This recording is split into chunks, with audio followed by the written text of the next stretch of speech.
Ola a todos e a todas, no día de hoxe estamos a facer tortitas recheas e para iso o que hai que facer é seguir unha serie de pasos. Como primeiro paso estamos a facer o moado. Antes de comezar, vou a dicir os ingredientes que necesitamos para facer o moado.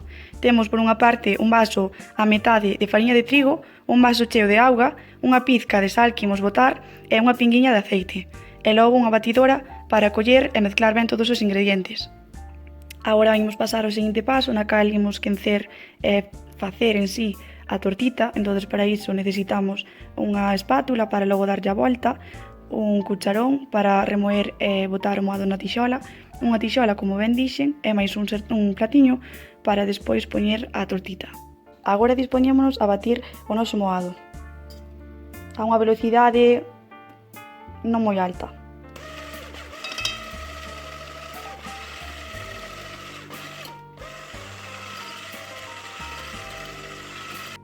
Agora botamos un chorriño de aceite e ímolo estender por toda a tixola movendo o mango para un lado e para o outro, coa finalidade de que non se nos apegue o moado, que quede ben estendidiño.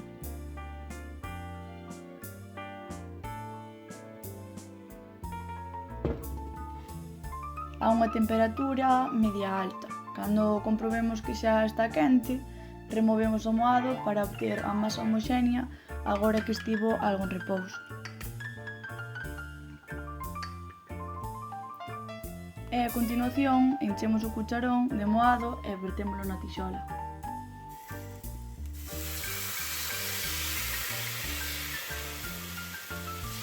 De feito, podemos rechear os ocos nunha segunda tandada, non máis, porque senón quédase a masa moi gorda.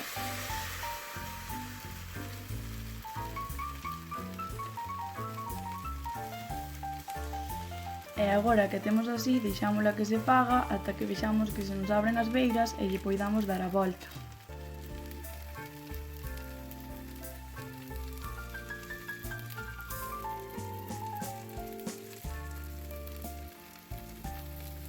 Unha vez xa dada a volta e este feita por ambos lados, apartámola para un pratiño coa axuda dunha espátula.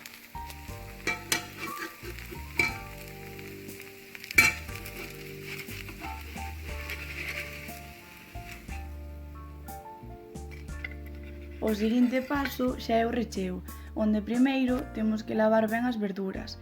De seguido, terémolas que cortar en rebanadas, e así co resto, ata ter todos os ingredientes para poñelos na nosa tortita xa feita.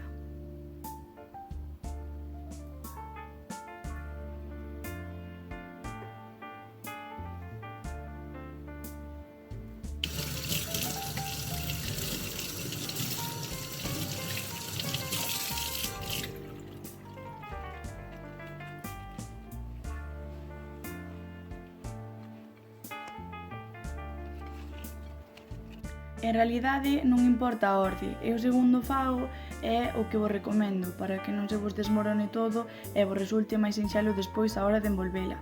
Comezo pola leituga, o tomate, a cebola, o atún e logo o queixo e o xamón por último.